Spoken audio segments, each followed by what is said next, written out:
नमस्कार. आजच्या या भागात मी सौ छाया तुम्हा सर्वांचं मनपूर्वक स्वागत करते. आज 14 मार्च 2026.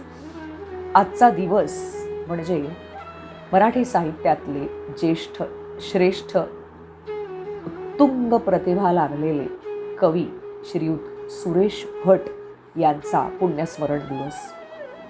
मराठी साहित्यात गझल किंवा हायकू हा काव्य प्रकार ज्यांनी आणला, मराठी रसिकांना ज्यांनी गझल आणि हायकू या काव्य प्रकाराची माहिती करून दिली, ते श्रेष्ठ कवी म्हणजे सुरेश भट. मराठी रसिकांना अभंग, ओव्या, पोवाडे, लोकगीतं, भजनं, भक्तिगीतं हे सगळं परिचित होतंच, परंतु गझल हा प्रकार मात्र मराठी साहित्यात नवीन होता किंवा अपरिचित होता.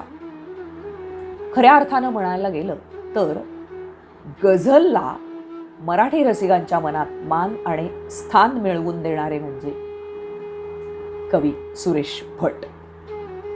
सुरेश भटांचा जन्म 15 एप्रिल 1932 रोजी अमरावती येथे कऱ्हाडे ब्राह्मण कुटुंबात झालेला होता.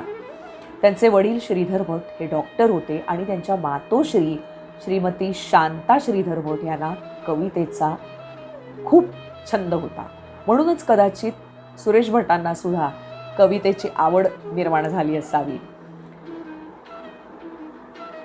सुरेश भट हे 2.5 वर्षाचे असताना त्यांना पोलिओची बाधा झाली होती. त्यामुळे त्यांचा उजवा पाय जन्मभरासाठी कायमचा अधू झालेला होता. शालेय जीवनात त्यांना संगीतामध्ये विशेष रुची होती. ते उत्तम गायक सुद्धा होते. ते उत्तम बासरी वादक होते आणि ते ढोलकी आणि तबला सुद्धा वाजवित असत. सुरेश श्रीधर भट त्यांचं शिक्षण अमरावती येथे झालं आणि त्यांनी लिहिलेली एक चोपडी कवितांची एक वही एकदा हृदयनाथ मंगेशकरांना एका फुटपाथवर सापडली. त्यातील कविता वाचून सुरेश भटांना हृदयनाथ मंगेशकरांनी शोधून काढलं आणि त्यांच्या कवितांना उत्तमोत्तम चाली लावून त्या अमर केल्या. आपल्याला माहिती आहे की सुरेश भट, हृदयनाथ मंगेशकर, आशाताई भोसले, लता दीदी या कॉम्बिनेशनची कितीतरी सुंदर गाणी आपल्याला परिचित आहेत. मलमली तारुण्य माझे, तू पहाटे पांघरावे, केव्हा तरी पहाटे, तरुण आहे रात्र अजूनी, मालवून ताकदीप, अशी एकाहून एक गाणी अजरामर झालेली आहेत, ती आपल्याला परिचित आहेत. वळूया आजच्या सुंदर कवितेकडे. सुरेश भटांची ही अतिशय मला आवडलेली एक सुंदर कविता ऐकूया. तारुण्य तुझ्या हृदयाचे असेच बहरत राहो, तारुण्य तुझ्या हृदयाचे असेच बहरत राहो, वार्धक्य तुझ्या जगण्याला आहे असेच विसरत राहो. आतान तुझे कुठल्याही जखमेशी देणे घेणे, पाऊस तुझ्यावर साऱ्या सौख्याचा बरसत राहो. हा कंठ तुझा अलबेला, हा कंठ तुझा अलबेला, हा रंग तुझा मतवाला, तलवार तुझ्या गाण्याची बिजली सम चमकत राहो. तू सरगम सुखदुःखाचा जपलास, तू सरगम सुखदुःखाचा जपलास, उमजेना तो कैफ तुझा माझ्याही धमन्यातून उसळत राहो.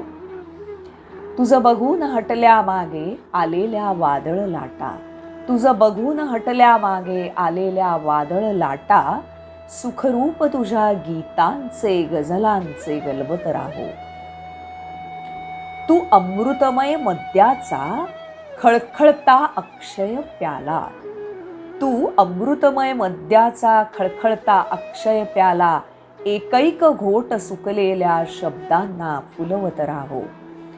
ही सांजन आयुष्याची, ही सांजन आयुष्याची आताच उजाडत आहे, चंद्राला उमगून गेले सूर्याला समजत राहो. अतिशय सुंदर कविता. या कवितेमध्ये प्रेयसीचं इतकं कौतुक केलेलं आहे, तिच्या गाण्याचं, गीतांचं, तिच्या गळ्याचं, तिच्या रंगाचं, तिच्या सौंदर्याचं.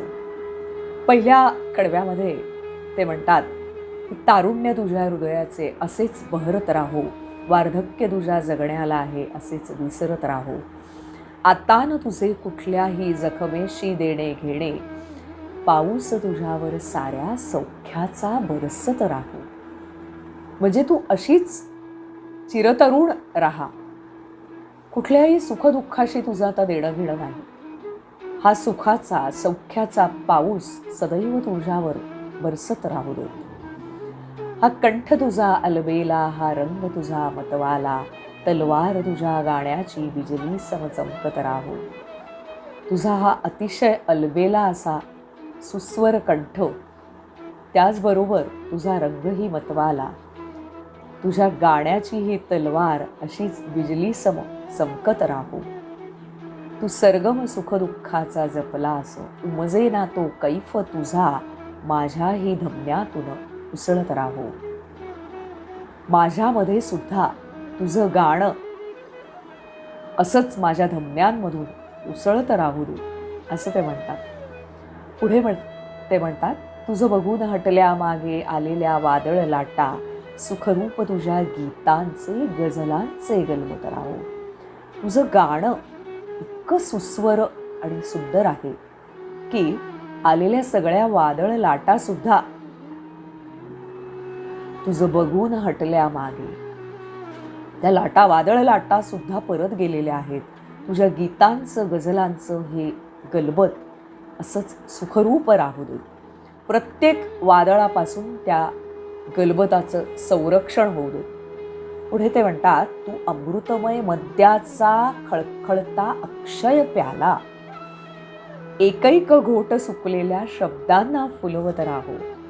तुझं गाणं म्हणजे अक्षरशः एक अमृतमय मद्याचा खळखळता अक्षय प्याला आहे.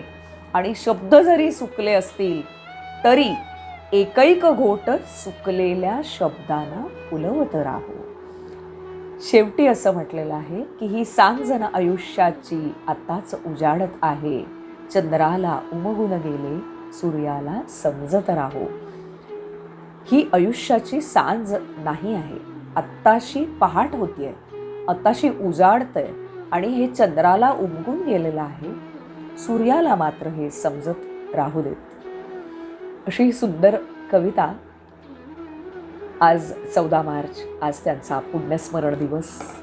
पुन्हा एकदा त्यांना विनम्रपणे अभिवादन करून मी आजच्या भागात इथे थांबते. आशा करते तुम्हाला ही कविता नक्की आवडली असेल. नक्की व्हिडिओला लाईक करा, काव्य रसिकांबरोबर ही कविता हा व्हिडिओ शेअर करा आणि चॅनेलला जरूर सबस्क्राईब करा. पुन्हा भेटू अशाच काही सुरेश भटांच्या सुंदर कवितांसह. धन्यवाद.